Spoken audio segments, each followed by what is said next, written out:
What if Steve's bike goes bouncing down the sheer drop?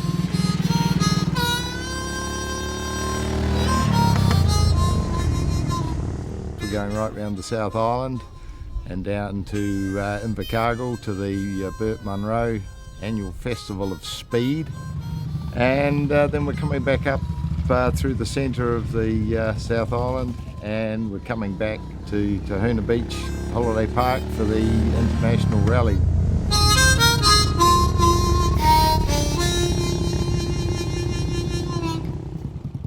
This is our club's second international rally. Our first one was in 2000.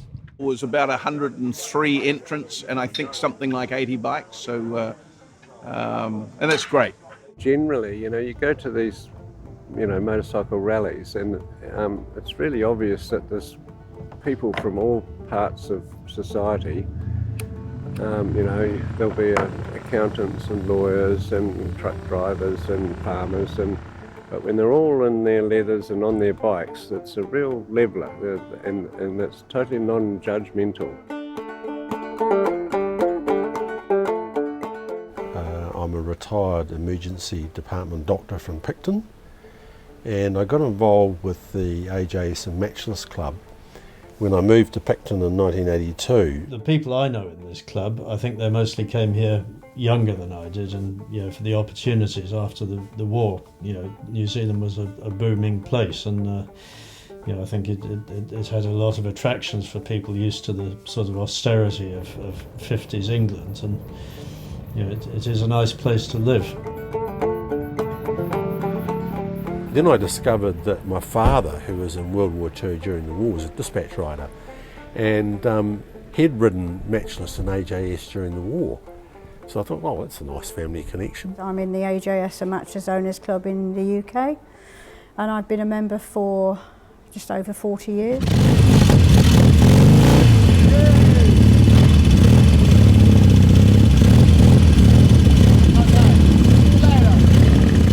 I've had a Matchless since I was 17 years old, and all my mates had Jap bikes, but for some reason I was attracted to these old jalopies, and I went and got mine from a bloke in Coventry for 300 quid, and I've had it ever since.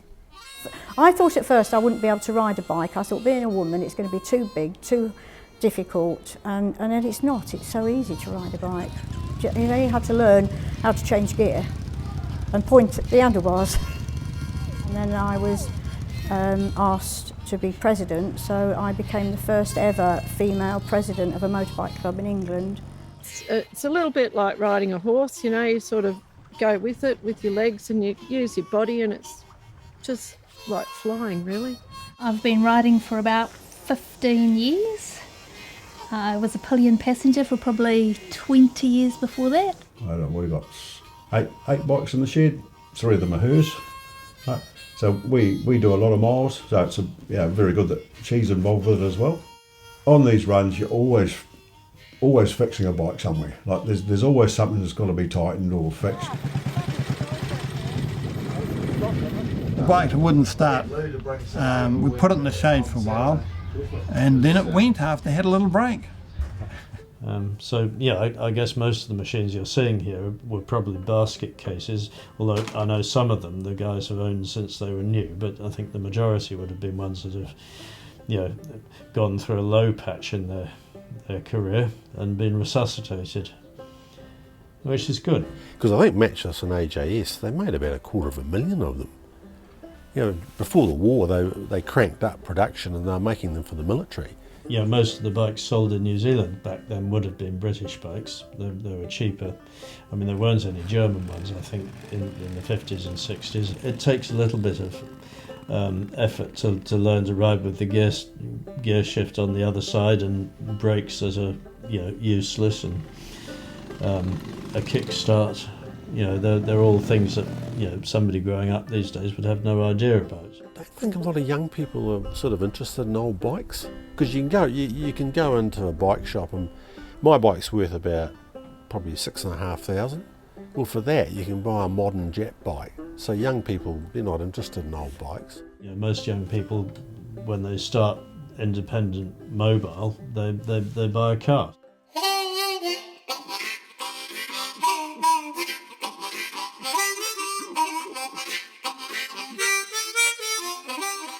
You know, we have high passes back in the UK, but they're metalled roads. We put some tarmac down. What is this all about? Riding road bikes on, on loose gravel. Extraordinary. Going through my mind was also, what if Steve's bike goes bouncing down the sheer drop on the left-hand side? And I just imagine the truck with the crane, dragging it back up.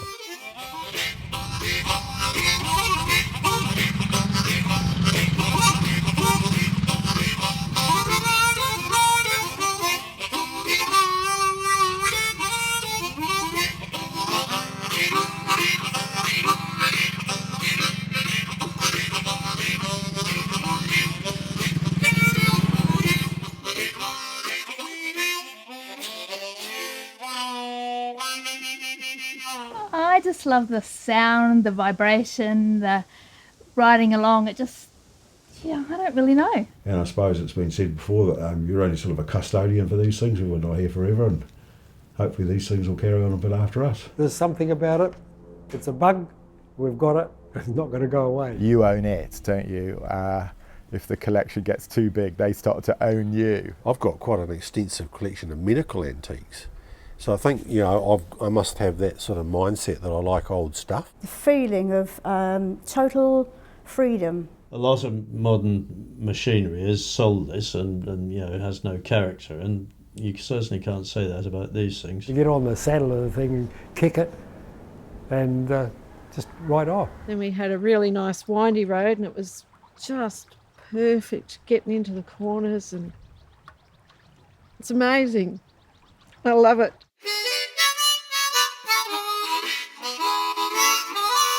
Murray knows everyone, and so we're all friends with Murray, so we get in contact with all the others as well. The one main leader there is old Murray McLean, who's organised this rally, and he's very passionate about it, and he takes us a lot of places that probably people wouldn't go normally, and sort of test you a bit, pushes the boundaries a wee bit, and you come out of there thinking, crikey, that was hard and all that sort of stuff, but then you look back at it, well, I've achieved that, so what's next on the list? This bit of country has, some very fun roads to ride on, but they're certainly challenging in terms of you need to keep your attention on what you're doing and your eyes on the road, because there are plenty of things to catch you out if you don't. Yeah, you've got to expect that if you're over the west coast of New Zealand. It's torrential out there at the moment. Our room is now festooned with wet, smelly gear. Lots of it.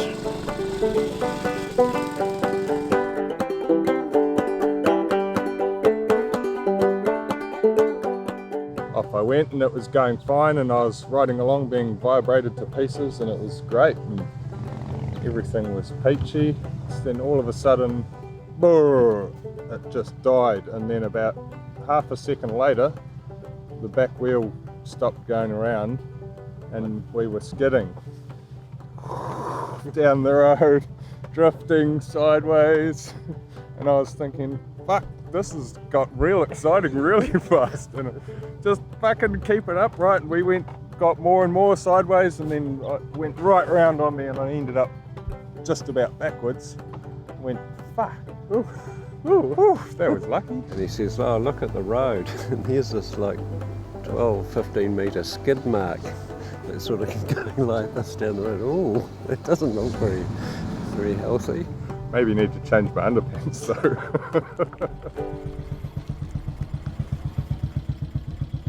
This is undoubtedly the best road I've ever ridden down by, just by a massive measure. And we've got stuff that compares, but it lasts for 10 miles. This stuff lasts for 100 miles, doesn't it? And goes on and on and on. I was thinking this morning when we were setting off from Murchison, how much I love that sound, because it's the sound of my youth. I can remember, it's a sound I used to hear all over England when I was growing up. And, with the window open at night, the bypass a few miles down the road, if the wind was blowing in the right direction, I could hear that noise, and it's one that's disappeared from modern life.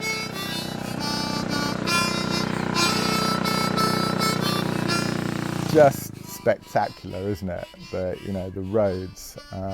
That ride today was just incredible. They don't leak oil anyway, British bikes. They ooze class. You've got to know that. So I've got class all over me. It's dangerous, isn't it? Because you're just gobsmacked by the scenery, and then suddenly there's a 15 mile an hour bend coming up, and the brakes on that bike are pretty shit, I have to tell you.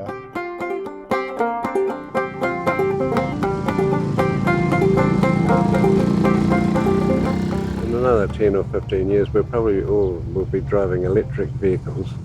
Certainly electric motorcycles are getting better and better, and we're all going to have to just use those to get our thrills, and the roads will be just as good, and the bends will be just as good, and maybe the old classics will have to stay in the living room or just come out for high days and holidays. And I think it will be peer pressure that brings the current wide use of classic vehicles to an end. The people that are riding these bikes might be the last ones,